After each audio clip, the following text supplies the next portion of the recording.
کیونکہ نبی کریم صلی اللہ علیہ وسلم نے فرمایا جو اپنے آپ کو غیر باپ کی طرف منسوب کرے وہ اپنا ٹھکانہ جہنم میں بنا لے، یعنی وہ جہنم میں جائے گا۔ یہ حدیثوں کے مفاہیم ہیں، اسی لیے اپنے آپ کو غیر باپ کی طرف منسوب کرنا شرعاً جائز نہیں ہے۔ اور اس کی صورت یوں بنے گی، پہلے تو اس کی صورت دیکھ لیتے ہیں کہ آپ کو پتہ ہے کہ میرے والد یہ ہیں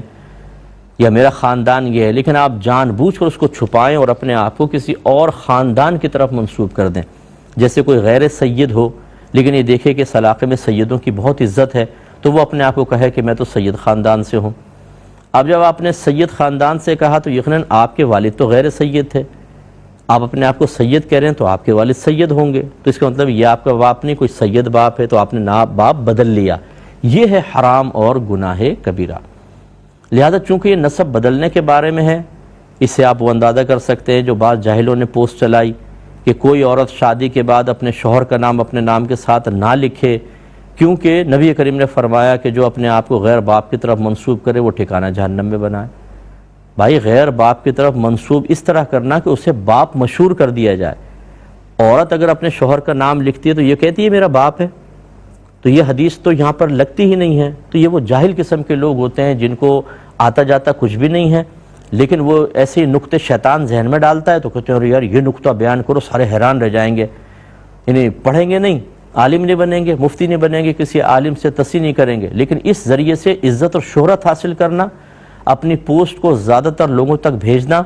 اور مطلب یہ کوشش کرنا کہ مجھے ارننگ ہو جائے ذرا، چاہے جھوٹ بول کر ہی ہو، غلط بول کر ہی ہو، دین پر افترا کر کے ہو، دین کی طرف جھوٹ منسوب کر کے ہو، بس مجھے فلاں جگہ سے ارننگ ہو جائے، پیسہ مل جائے، وہ اس طرح کے چٹکلے چھوڑ کر اپنے لیے جہنم میں جگہ تیار کرتے ہیں۔ اللہ کی بارگاہ میں توبہ کریں،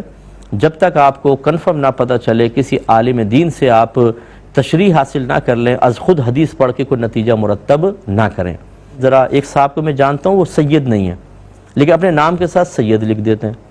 اب جب کسی نے پوچھا کہ بھئی یہ تم سید لکھ رہے ہو تو کہتے ہیں یہ سید سے مراد وہ والے سید نہیں ہے بلکہ سید بمانے سردار، کیونکہ سید مانے سردار ہوتا ہے، عربک میں سید سردار کو کہتے ہیں، تو میں اپنے نام کے ساتھ یہ گویا کہ سردار۔ بھائی کس کو پاگل بنا رہے ہیں؟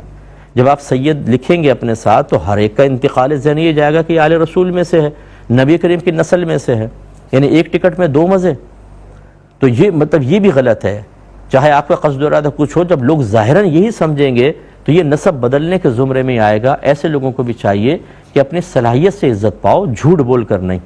جیسے بعض لوگوں نے علماء کو برا کہنا اور فلاں پہ تنقید اور فلاں پہ تنقیص، اس کے ذریعے اپنی مشہوری کی بنیاد رکھی ہے۔ ہر ایک کے اوپر تنقید، ہر ایک کے اوپر تنقید، اسی سے ان کو عزت ملی ہوئی ہے یا وہ عزت بناتے ہیں اپنی، باقی ان کے پاس اپنا ٹیلنٹ کچھ بھی نہیں ہوتا کہ جس کے بنیاد پر وہ لوگوں میں معروف ہو سکیں اور دین کی صحیح خدمت کر سکیں۔ یہ منفی چیزیں ہوتی ہیں، اس سے ہمیں بچنا چاہیے۔